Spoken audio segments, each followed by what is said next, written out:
kalau memang sebabnya ini ada hubungannya dengan syariat membuka aib, bukan alasan di mahkamah dibuat-buat untuk bercerai itu. Dan sebab ini yang akan kita ajukan ke mahkamah.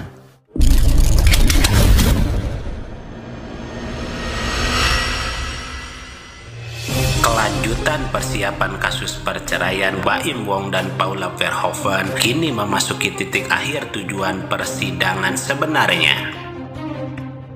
Kisruh yang di awal panas dengan seruan dan tuduhan Baim soal Paula selingkuh nyatanya sulit untuk dibuktikan secara hukum maupun agama, yang ternyata kekuatan Paula lebih besar dari tuduhan Baim, padahal Baim sendiri yang menggugat cerai hingga menyebar keburukan keluarganya.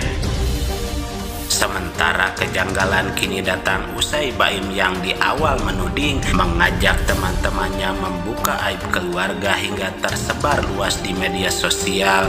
Baim kini malah melunak seolah ingin mediasi dan membuka jalan rujuk kembali setelah Paula bersiap membuktikan semua tuduhan yang dilayangkan padanya tidak semuanya benar. Selengkapnya mari kita bongkar dengan menyimak sampai selesai agar tidak salah paham. Baik kok, hubungannya baik. Baik ya. Video call ketemu juga. Habis sidang kemarin ketemu kok. Oh, ketemu. Ke kantor mereka main. Cuman kalau saya nggak posting, takut kalian hilang kan. Serba salah. Tapi kok sikap Baim Wong yang kini mulai melunak seolah menandakan kekhawatiran, ketakutan hingga keyakinan yang kurang dengan tuduhan yang diserukan terkait perselingkuhan yang memang masih sulit untuk dibuktikan secara hukum maupun agama. Dan meski adanya kehadiran pihak ketiga yang sempat diungkap, namun adanya sosok pihak ketiga tersebut belum bisa dipastikan sebatas apa kedekatannya. Apakah hanya sebatas tempat konsultasi dari Paula, sebab alasan Baim susah untuk berkomunikasi untuk sharing terkait banyak hal dengan Paula. Sementara terkait ucapan keras Baim kepada Paula yang di awal buruk inilah yang menjadi kekhawatiran Baim Wong terkait keyakinan kebenaran pembuktian semua tuduhannya yang akan sulit dibuktikan di persidangan karena sejumlah bukti Baim yang diduga masih lemah, sehingga kondisi yang tergambar bahwa pihak Baim Wong masih memperkuat dan mencari sejumlah celah untuk bisa menggali lebih dalam masalah demi menyudutkan Paula dengan temuan-temuan yang mungkin Paula dan kuasa hukumnya ucapkan untuk memperkuat argumen dan misi kemenangan di persidangan. Namun yang menjadi poin pentingnya adalah ketidakhadiran Paula di persidangan seolah menjadi jalan terbaik daripada kehadiran Paula membuat bersitegang dan berdebat hingga terucap hal-hal yang justru menjadi masalah menjadi lebih besar dengan temuan baru yang mungkin saja keluar dari Paula. Maka dengan Paula menyerahkan sepenuhnya kepada pengacara adalah sikap yang tepat dan pintar untuk menghindari dan menuntaskan persidangan dengan baik dan benar. Pertama yang perlu diperhatikan dan dicermati adalah sebabnya perceraian.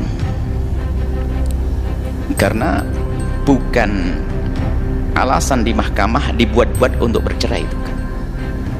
Dan sebab ini yang akan kita ajukan ke mahkamah. Sebab perceraian yang diizinkan secara syariat untuk bercerai. Nah, kalau memang sebabnya ini ada hubungannya dengan syariat membuka aib, sebisa mungkin jangan dibuka dulu jika bisa diselesaikan.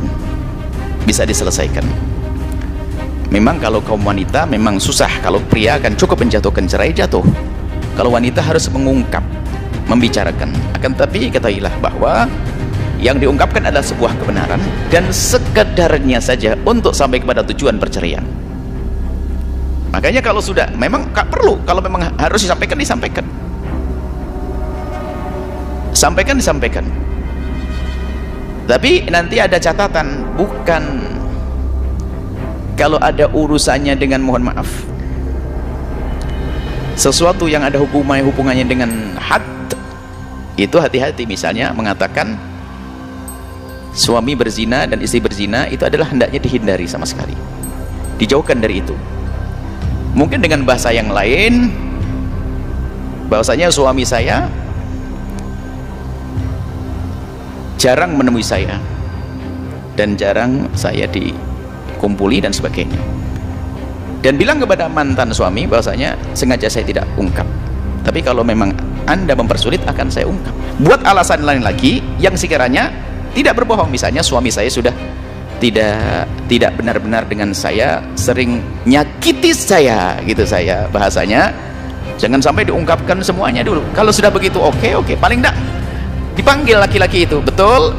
Sebab kalau kita langsung bongkar perzinahan ini permasalahannya berat nanti, masuk bab qadhaf dan sebagainya, dan juga tidak baik nanti, efeknya tidak baik, apalagi nanti didengar oleh anak-anak dan sebagainya. Intinya adalah diperkenankan seorang suami atau istri mengadukan ke mahkamah untuk tujuan perceraian, asalkan setelah dicermati itu adalah diperkenankan untuk sampai kepada tujuannya, akan tapi semuanya hanya sekedarnya, secukupnya saja, tidak boleh berlebihan di dalam menceritakan. Sekedar untuk sampai kepada tujuan, untuk berpisah, karena perpisahan harus, kalau diteruskan tidak ada baiknya, maka lakukan itu, tapi ingat sekedarnya saja. Maka minta petunjuk kepada orang yang mengerti supaya tidak salah.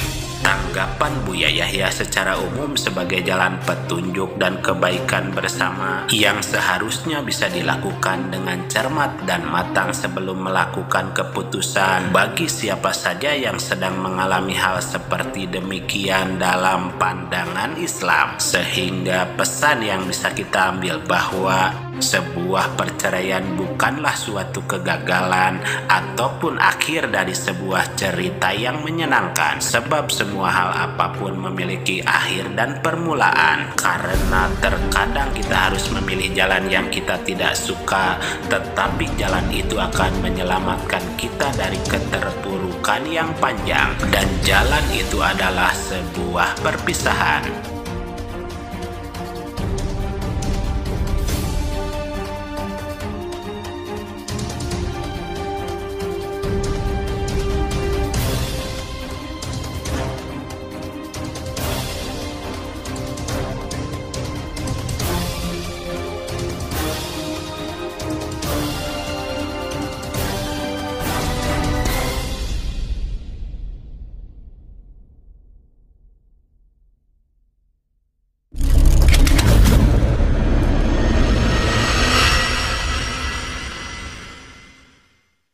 Harta yang kita cari pagi, petang, siang, dan malam itu belum tentu kita nikmati. Maka salah satu investasi akhirat sampai ke alam barzakh kita adalah pembangunan pondok pesantren. Di antaranya yang terpercaya, pembangunan pondok pesantren Gunung Panda Malang. Rekening wakafnya BRI 1174 01 00554 560 atas nama Pondok Pesantren Gunung Panda.